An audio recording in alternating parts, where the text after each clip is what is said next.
Price Lord. இன்னைக்கு நம்மளுக்கே நம்ம யாருன்னு தெரியாதுங்க. எப்படின்னு கேட்குறீங்களா? நம்ம சுதந்திரவாளியானு தெரியாது, அடிமையானவங்களும் தெரியாது.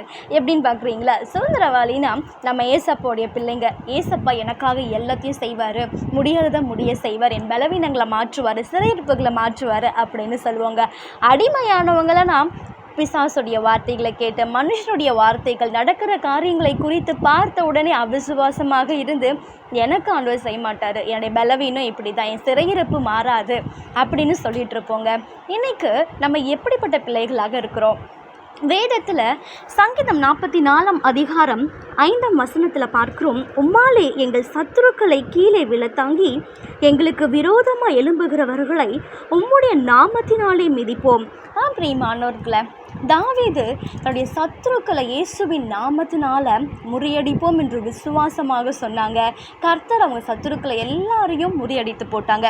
அதுபோல் நம்ம வாழ்க்கையில் முடியாத பிரச்சனைகள், முடியாத சூழ்நிலைகள், பலவீனமான நேரத்தில், சிறையிருப்பான நேரத்தில் நம்மளும் கூட இயேசுவின் நாமத்தினால நான் இதை மிதிப்பேன், ஏசப்பா எனக்கு இதை செய்வார்னு சொல்லி சுதந்திரவாளியாக எனக்காக கர்த்தர் செய்வார் அப்படின்னு விசுவாசமாக சொல்லும் பொழுது கர்த்தர் நம் சிறையிருப்புகளை மாற்றுவார். கர்த்தர் உங்களை ஆசீர்வதிப்பாராக.